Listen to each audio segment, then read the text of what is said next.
Title: Behind the Walls of Folsom, America's oldest prison still standing. Help this channel grow. Like the video, leave a comment, and subscribe for more stories. This helps us a lot. Thank you. The story begins, built to endure. In the dry hills of Northern California, where the American River once carried gold seekers westward, a fortress of stone and iron still stands. Long before it became a symbol of music, reform, or controversy, Folsom State Prison was built for one purpose alone: punishment. When Folsom opened its gates in 1880, California was still shaping its identity. The gold rush had brought fortune, lawlessness, and rapid population growth. With opportunity came crime, and with crime came a demand for order. The state needed a place to confine men deemed too dangerous, too defiant, or too broken to exist freely in a rapidly modernizing society. Folsom was the answer. Unlike many prisons of its time, Folsom was constructed using granite quarried by the very prisoners it would later confine. Inmates labored under harsh conditions, cutting stone by hand, shaping the walls that would eventually enclose them. From the beginning, the prison embodied a brutal philosophy: those who broke the law would build their own cage. The walls rose thick and unforgiving. Iron bars, heavy gates, and narrow corridors were designed not for rehabilitation but for control. This was an era when incarceration meant isolation, obedience, and endurance. Mercy was not part of the architecture.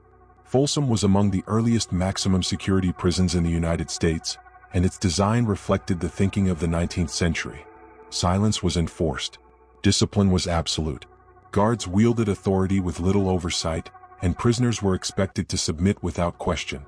The prison did not exist to ask why crimes were committed, only to ensure that those who committed them were removed from society. Life inside the walls followed a rigid routine. Days began early and ended late, marked by the echo of metal doors and shouted commands. Inmates worked long hours, often performing physically demanding labor that left little energy for thought or resistance. Cells were small, cold, and sparse.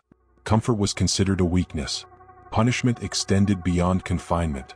In the prison's early decades, corporal punishment was common. Whippings, isolation cells, and restricted rations were used to enforce compliance. Mental strain was as much a tool as physical force. The system relied on breaking the will, believing that obedience could be manufactured through fear.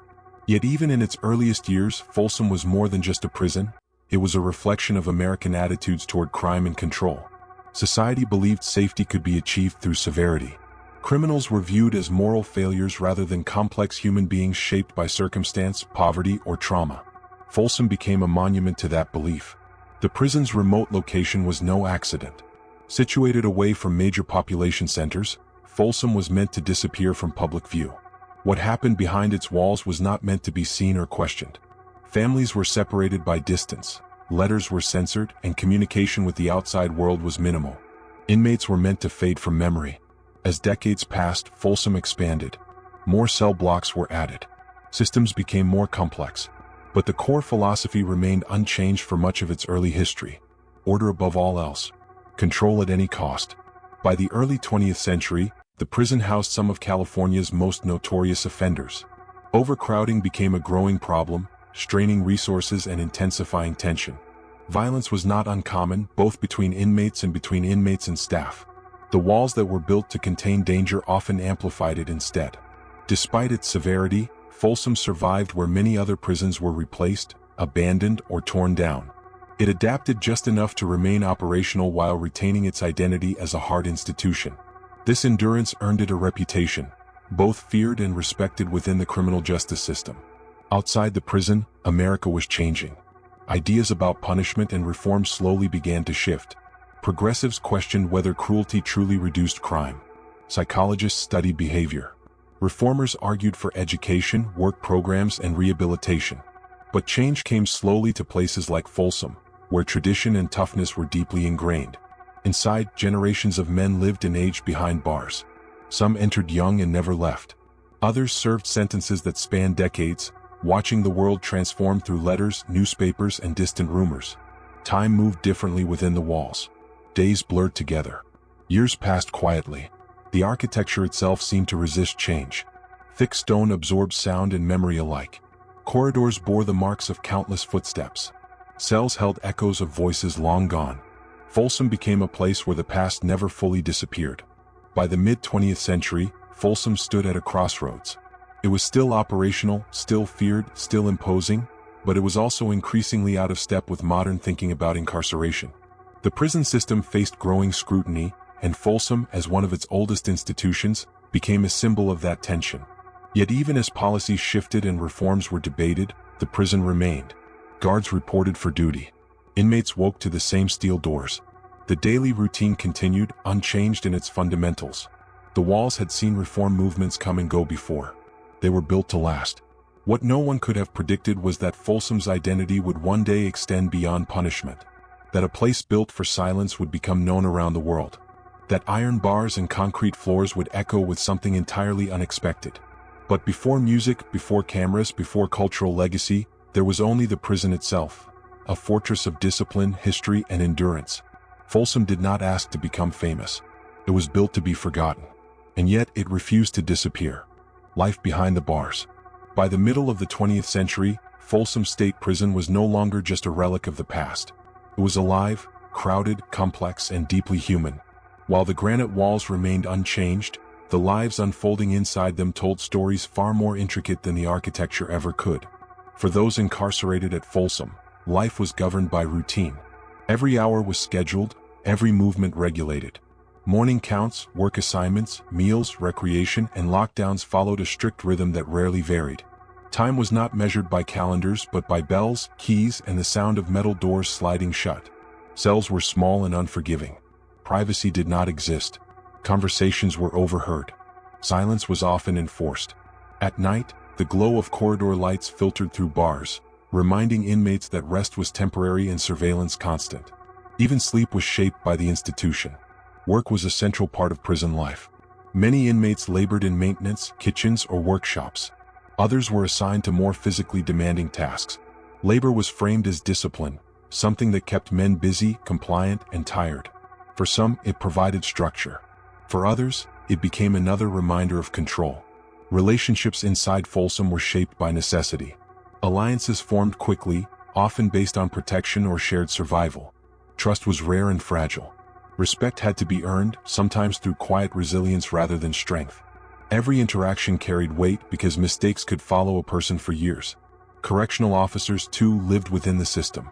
Many spent entire careers walking the same corridors, memorizing the same faces, enforcing rules that predated them.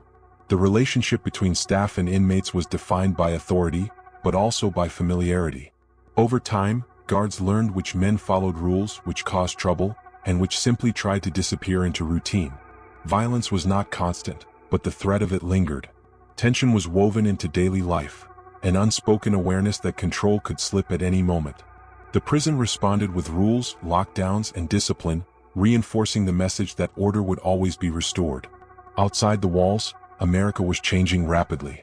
Civil rights movements, social reforms, and new ideas about justice challenged the harsh philosophies that had shaped institutions like Folsom. Questions began to emerge. Did punishment alone reduce crime? Could people change? Was incarceration meant to correct behavior, or merely remove it from view? Inside Folsom, these questions felt distant. For the men serving long sentences, reform was theoretical. Their reality was immediate and personal. Each day was about endurance, about finding meaning in repetition, about surviving without losing oneself. Yet even within this rigid environment, moments of humanity surfaced. Letters from family carried hope and heartbreak. Educational programs offered rare opportunities for growth. Music, radios, and shared stories became quiet escapes from confinement. Culture seeped through the cracks, reminding inmates that a world still existed beyond the walls. It was during this period that Folsom's identity began to shift in the public imagination. No longer invisible, the prison started appearing in conversations beyond criminal justice. Journalists wrote about its conditions. Reformers referenced it as an example of outdated punishment. And artists began to look at it not just as a place of confinement, but as a symbol. That shift reached a turning point in January 1968. On a cold winter day, a small group of musicians and equipment entered Folsom State Prison under heavy security. They were not guards. They were not officials. They were there to perform. At the center of that moment was Johnny Cash.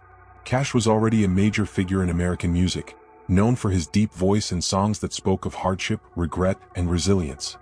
He had long been fascinated by prisons, not as spectacles, but as places filled with people whose stories were rarely heard. His music often reflected themes of confinement, morality, and consequence. When Cash stepped inside Folsom, he entered a world most Americans would never see. The performance was held inside the prison cafeteria, transformed for a few hours into a concert hall. Inmates filled the room, seated closely, watched carefully by guards. For many, it was the first live performance they had witnessed in years, or ever. What happened next altered Folsom's place in history. Cash did not sanitize his message. He sang about prison life, regret, and time lost. His lyrics resonated deeply with the audience, not because they glorified incarceration but because they acknowledged it. For the inmates, the performance was not entertainment alone, it was recognition. The recording of that concert would later become one of the most iconic live albums in American music history. Suddenly, Folsom State Prison was known worldwide, not just as a place of punishment but as a cultural landmark. The impact was immediate and lasting. Public perception of the prison shifted. People who had never thought about incarceration now associated Folsom with music, emotion, and humanity. The walls that once symbolized isolation now echoed in living rooms, radios, and record players across the country. Inside the prison, the moment became legend. Inmates who attended the performance spoke about it for years. It represented a rare interruption in routine, a moment when the outside world acknowledged their existence. Yet the concert did not change daily life overnight. The gates still closed. The rules remained. Sentences continued. Folsom did not become softer, but it became visible. In the years that followed, the prison system faced increasing scrutiny. Reform efforts expanded. Educational and vocational programs gained traction. Mental health became part of the conversation. While progress was uneven, the era of unquestioned severity was slowly fading. Folsom adapted but never fully transformed. Its age, structure, and reputation anchored it firmly in its past. It remained a maximum security prison, housing individuals serving long and serious sentences. The balance between punishment and rehabilitation continued to be debated within its walls. For those incarcerated, the passage of time remained the greatest challenge. Some men arrived decades after the Cash concert, knowing it only as a story. Others had been there long enough to remember it firsthand. Generations overlapped, each carrying different versions of Folsom's legacy. By the late 20th century, Folsom stood as a contradiction. It was both historic and functional, both feared and familiar, both a symbol of outdated punishment and a living institution trying to keep pace with modern expectations. The walls endured, the routines persisted, and the prison continued to hold thousands of lives within its boundaries. Folsom was no longer invisible, but it was still very much closed. The prison that refused to fade. In the present day, Folsom State Prison still stands, solid, imposing, and unmistakably rooted in another era. While California's prison system has expanded and evolved, Folsom remains a functioning reminder of where American incarceration began and how far it has struggled to move forward. More than a century after its gates first opened, the prison continues to house individuals convicted of serious crimes. Its role has changed, but its presence has not. Modern surveillance systems now supplement iron bars. Policies have been rewritten. Language has softened. Yet the core reality of confinement remains unchanged. Men live separated from society, governed by routine, structure, and restriction. For today's inmates, Folsom is both a place of history and a place of consequence.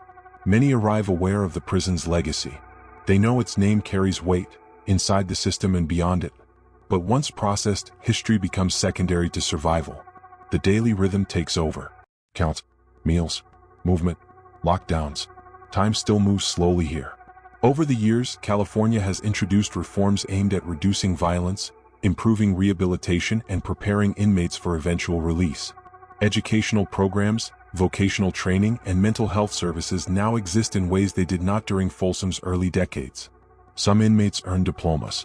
Others learn trades. A few discover creative outlets that allow them to process life behind bars. These changes reflect a broader shift in how society understands crime and punishment. Incarceration is no longer viewed solely as a tool for isolation. Rehabilitation, reintegration, and accountability are now part of the conversation. But implementing those ideals inside an institution built in the 19th century is no simple task. Folsom's architecture presents constant challenges. Thick stone walls and narrow corridors were never designed for modern prison management. Retrofitting technology into an old structure requires compromise. Space is limited. Infrastructure ages. Maintenance is ongoing. The prison exists in a state of adaptation, never fully modern, never fully historic. Correctional officers today face pressures different from those of earlier generations. They are expected to maintain order while navigating complex policies, oversight, and public scrutiny. Training emphasizes de-escalation and communication alongside authority. The job remains demanding, shaped by long shifts, high stress, and constant vigilance. The relationship between staff and inmates has also evolved. While power dynamics remain clear, interactions are more regulated, more documented, and more transparent. Accountability flows in both directions. Cameras record incidents. Reports are reviewed. Actions are questioned in ways that were once unthinkable. Yet despite reform, the prison is not free from tension. Overcrowding, resource limitations, and long sentences continue to strain the system. Many inmates serve decades behind bars, confronting aging, illness, and separation from families. The psychological weight of confinement remains one of the prison's greatest challenges. For those who leave Folsom after years, or even decades, the world outside can feel unfamiliar. Technology has advanced. Communities have changed. Relationships have dissolved. Reintegration is difficult even with preparation. The prison's influence does not end at the gate. Outside the walls, Folsom occupies a unique place in American memory. It is studied by historians, discussed by reformers, and referenced in popular culture. Unlike newer facilities designed to blend into bureaucratic anonymity, Folsom is instantly recognizable. Its name evokes images, emotions, and questions.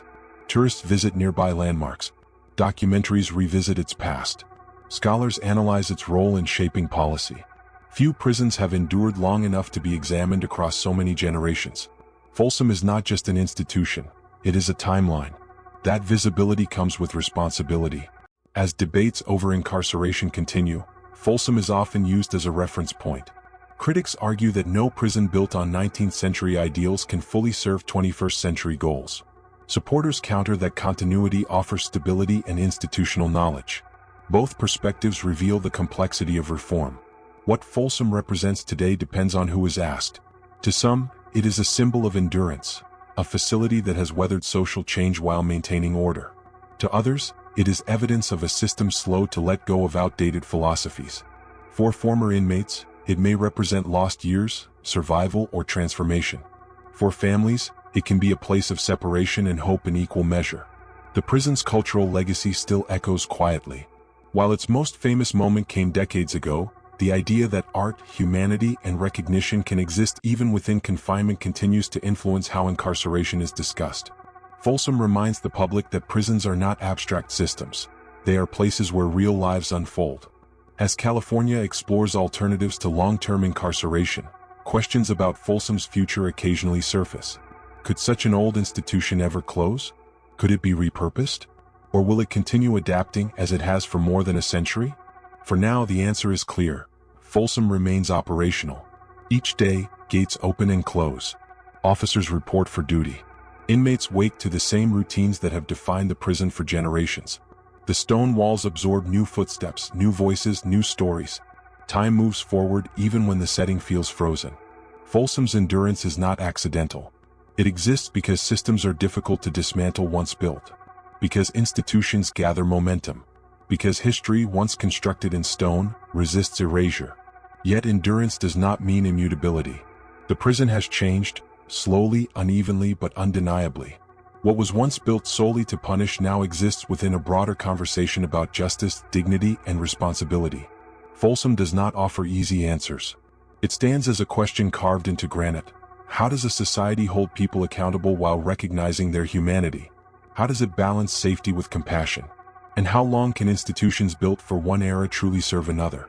The walls of Folsom have witnessed every phase of America's evolving relationship with crime. From severity to scrutiny, from silence to visibility. Few places can claim such a role. It was never meant to become a symbol. It was never meant to be remembered. But history had other plans. Folsom State Prison remains, still standing, still functioning, still forcing the nation to confront what it means to punish, to reform, and to endure.